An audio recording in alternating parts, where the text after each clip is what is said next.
आहार, औषध, अभय एवं ज्ञान। शास्त्रों में वर्णित है ये 4 प्रकार के दान, जिनसे होता है प्राणी मात्र का कल्याण। परम पूज्य वात्सल्य मूर्ति जिन धर्म प्रभाविका आर्यिका रत्न श्री 105 सृष्टि भूषण माता जी की मंगल प्रेरणा एवं आशीर्वाद से सृष्टि मंगलम सेवा समिति द्वारा बच्चों की शिक्षा, असहाय गरीबों को इलाज एवं रोजगार प्रदान कर की जा रही है अद्भुत धर्म प्रभावना।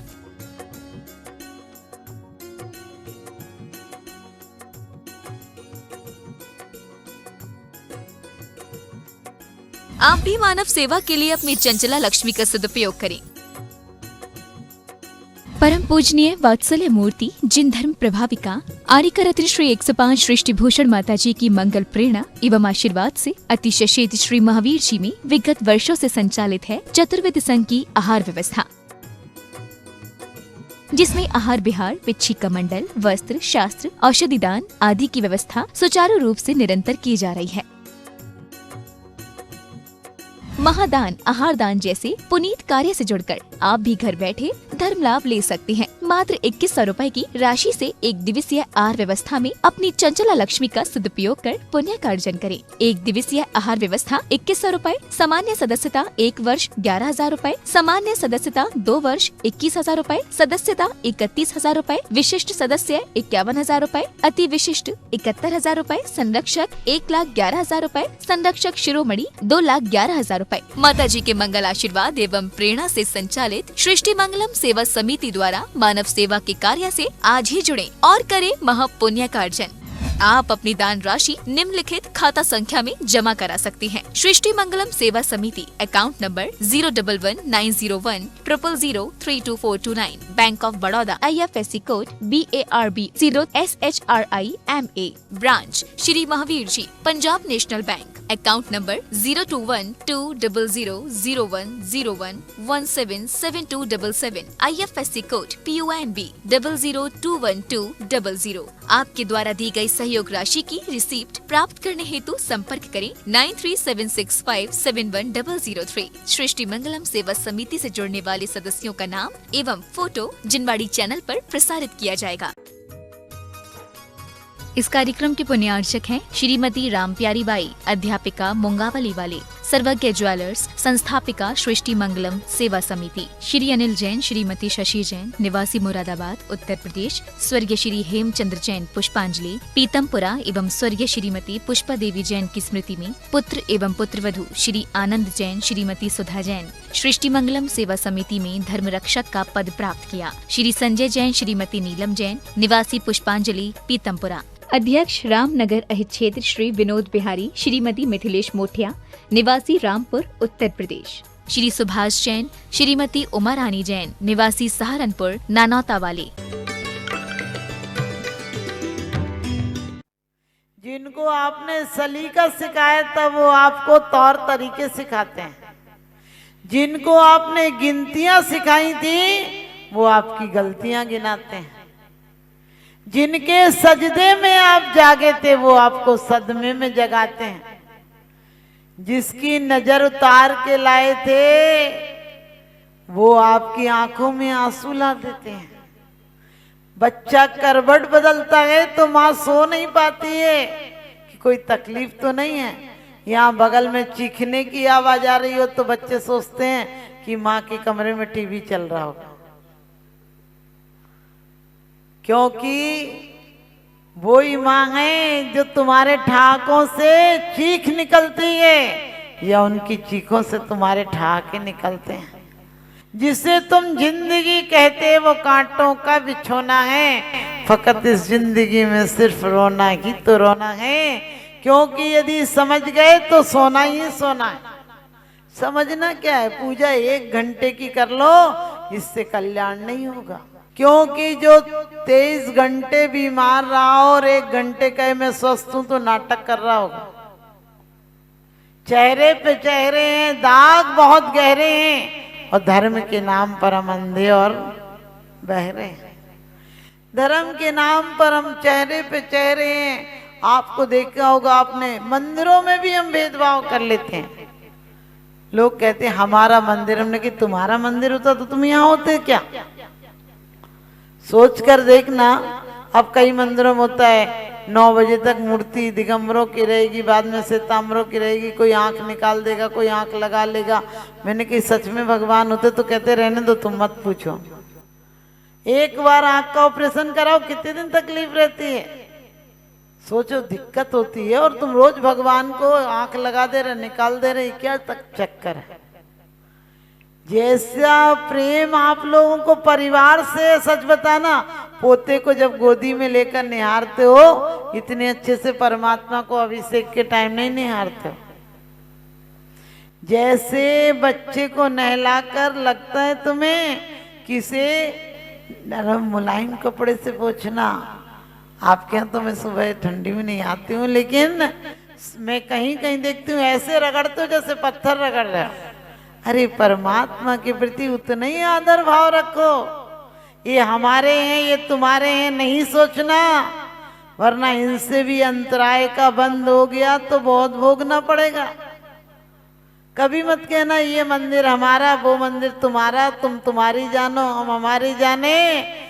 मिलकर सब लोग एक मोती की माला की तरह बन जाओ। एक एक सीख होती है तो अपने आप में कचड़ा कहलाती है, लेकिन सीख आपस में बन जाए तो कचड़े को निकालने का काम करती हैं। एक कौम के इंसान, तुझे चलना नहीं आता, एक बार गिर गया तो संभलना नहीं आता। बच्चे को आप सुलाते हैं, बोलते हैं, कई महिलाएं आती, बोले माता जी बचपन में तो जाता था, अब नहीं जाता। हमने कहा आपने घरों में अभी भी चाहते हैं तो कुछ नहीं बिगड़ा। घरों में रोज प्रार्थना करो, कम से कम 10 मिनट। एक कुछ नहीं पढ़ो तो एक स्तोत्र पढ़ लो, मेरी भावना पढ़ लो, लेकिन एक जगह बैठकर पढ़ लो। और अभी भी वक्त है, शुद्ध भोजन करो, क्योंकि जैसा खाओ अन्न वैसा होगा मन। जैसा पियो पानी वैसी बोलो वाणी। लेकिन अब पानी भी अशुद्ध हो गया, इसलिए वाणी भी अशुद्ध हो गई। एक टर्टर करने वाला मेंढक यदि प्रमुदित भाव से एक पाखुड़ी ले जाता तो क्षण मात्र में मौत उसकी स्वर्ग पहुंचा देती है। यहाँ हम कार्ड पर लिखते हैं हमारे पाप कर्म के उदय से पिताजी का स्वर्गवास हो गया। हमने कही तुझे पता स्वर्गवास हो गया है नरकवास हो गया? सबका स्वर्गवास होता तो नरकवास किसका होगा? आगम उठाकर देखो, जरा भी मोह और संक्लेश रहा तो नियम से नरक जाओगे।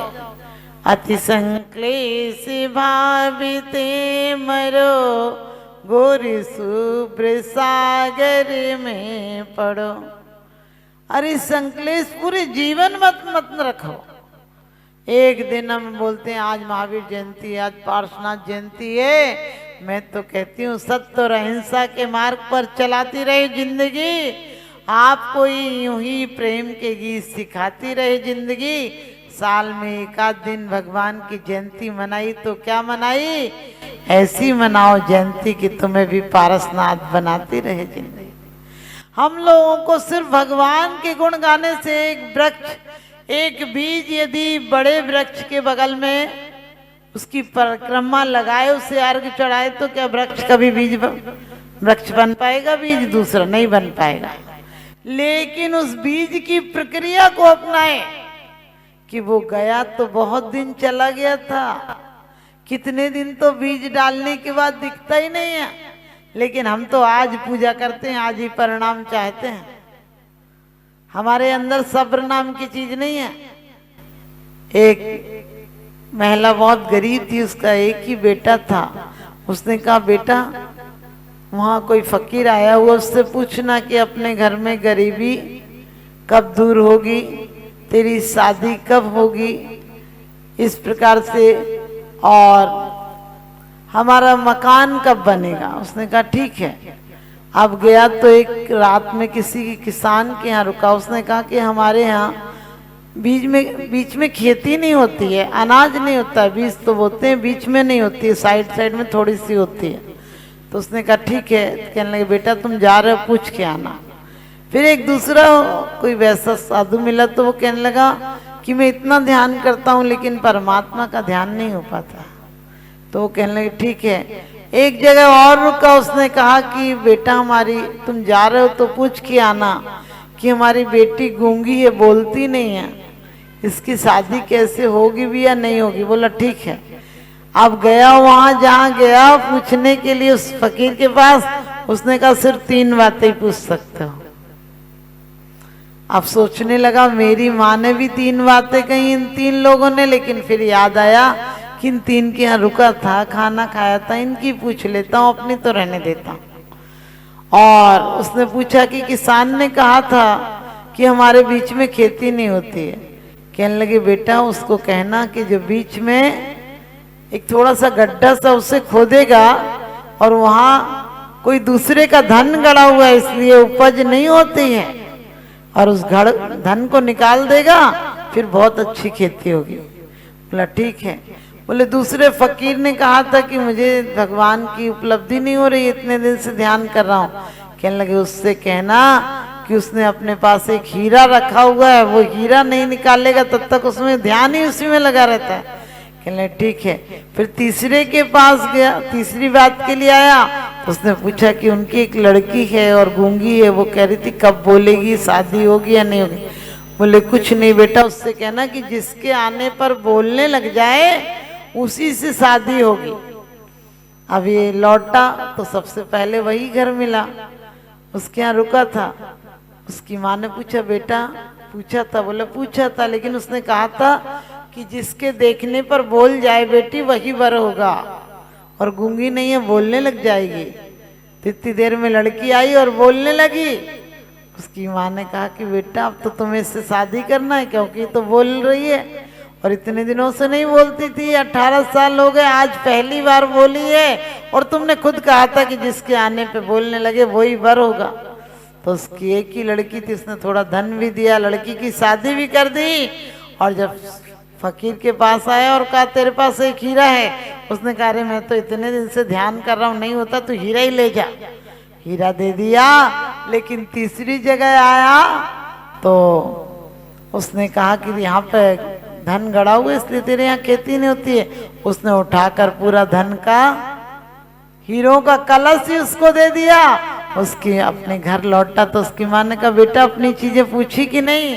बोले माँ तुम देखो तुम्हारी सारी समस्याओं का निदान हो गया, मकान भी बन जाएगा, इतने पैसे लाया हूँ और बहू भी लाया हूँ, सारे काम हो गए। आप ध्यान रखना हम दूसरों का भला चाहें, ये नहीं कि ये हमारे हैं इसलिए हम भला चाहें।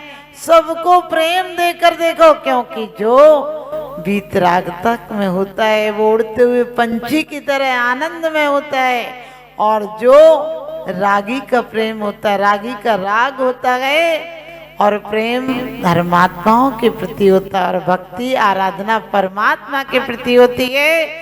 वो जो राग है, वासना है, वो प्रेम नहीं है, उसमें स्वार्थ नहीं है, वो नाली के कीड़े की तरह है। और जो जिसे आप कहते हो पति पत्नी का, बच्चों का प्रेम, वो कैदी की भांति है, सिर्फ उतने ही दायरे में रहता है और सड़ सड़ कर जीता है, विलक विलक कर जीता है। लेकिन जो सच्चा प्रेम है वो परमात्मा से होता है, और सच्चा प्रेम हो तो 48 ताले भी टूट जाते हैं और बेड़ियां टूट जाती हैं, रोग ठीक हो जाते हैं। और सच पूछो तो हमें तो कर्मों की बेड़ियां तोड़ना है, जन्म जरा मृत्यु के रोग नसाना है, और संसार से उस पार जाना है। कभी निराश मत होना, कभी उदास मत होना, हाथ की लकीरों से कुछ नहीं होता है। भाग्य तो उनके भी होता है जिनके हाथ नहीं होता, भाग्य तो उनके भी होता है जिनके हाथ नहीं होता है। किसी दूसरों को देखकर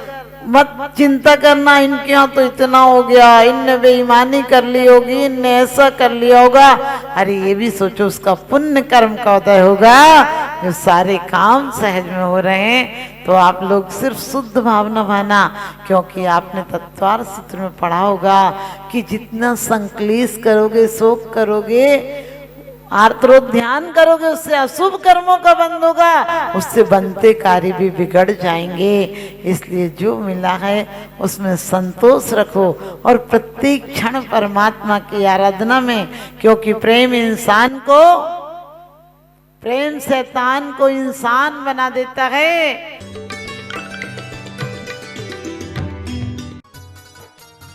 इस कार्यक्रम के पुण्यार्जक थे श्री संजय जैन, श्रीमती गीता जैन, अभिनव जैन, निवासी गोहाना, हरियाणा। श्रीमती मिथिलेश जैन, श्री मुकुल जैन विनीश, चीना जैन, निवोदिता जैन, डॉक्टर आकांश जैन, खंडेलवाल कोल एंटरप्राइजेस, मुरादाबाद, उत्तर प्रदेश। श्री सुरेंद्र कुमार जैन, श्रीमती रुक्मणी जैन, श्री मुदित जैन, श्रीमती छवि जैन, परिधि जैन, पारस जैन, रामगंगा विहार, मुरादाबाद। प्रेमीला बेन, विपिन चंद्र गांधी, हेमलता बेन, मेहुल कुमार गांधी, विदुषी कुशल कुमार गांधी, अर्थ मेहुल कुमार गांधी, जीनम कुशल कुमार गांधी, हरसोलावड़ पोस्ट ऑफिस के पास, दाहोद, गुजरात। मास्टर ऋषभ जैन, मास्टर संचित जैन, सुपुत्र श्रीमती विनीता एवं दिनेश जैन सेठी, श्रीमती शीला देवी, जुगल किशोर जैन सेठी परिवार, रामपुर, उत्तर प्रदेश। श्री पारस दास, शांति देवी जैन, खंडेलवाल परिवार, दिनेश कुमार जैन, अखिलेश कुमार जैन, योगेश कुमार जैन, श्री सर्वेश जैन जी, रामपुर, उत्तर प्रदेश। परम पूज्य जिन धर्म प्रभाविका आर्य का रत्न श्री 105 सृष्टि भूषण माता जी की पावन प्रेरणा एवं सृष्टि मंगलम सेवा समिति के तत्वावधान में जहां कई स्थानों पर समाज सेवा और साधु संतों के आहार दान की व्यवस्था की जा रही है, तो वहीं मानव सेवा की श्रृंखला में पूज्य गुरुमा के निर्देशन में उत्तर प्रदेश की धर्मनगरी बरेली के गांव खनगावा श्याम में किया जा रहा है सृष्टि मंगलम गो आश्रय केंद्र का संचालन, जिसमें हो रहा है बेसहारा, निसहाय एवं वृद्ध गौवंशों का संरक्षण संवर्धन। आप भी जीव दया की इस पहल में अपना बहुमूल्य योगदान देकर गायों के संरक्षण में महत्वपूर्ण भूमिका निभा सकते हैं। आप अपनी दान राशि निम्नलिखित खाता संख्या में जमा करा सकते हैं। सृष्टि मंगलम सेवा समिति, Punjab National Bank, account 0212000111777277, IFSC PUN B00212000। आपके द्वारा दी गई सहयोग राशि पर 80G एवं 12A के आधार पर आयकर से छूट प्राप्त होगी। सहयोग राशि की रिसिप्ट प्राप्त करने हेतु 9376571001 पर संपर्क करें। मैं माता जी को बधाई दूंगा कि आपने एक आंवला क्षेत्र में एक गौशाला का जो आपने वहाँ पे संकल्प करवाया है। मैं माता जी को बता दूं कि आज वो गौशाला पिछले 2 महीने से वहाँ पर अब कोई भी गाय की अवसान नहीं हुआ है। पहले जहाँ 3-4 गाय पर डे उसमें ख़त्म हो जाती थी, 40 गाय 50 गाय मर जाती थी। अब पिछले 2 महीनों में जब से आपने उसमें संरक्षण दिया है तब से वहाँ पर शायद 5-6 गाय भी नहीं हो पाई हैं। आपका इसी तरह आशीर्वाद सदैव मिलता रहे, बस मैं आपके चरणों में नमन करते हुए वंदन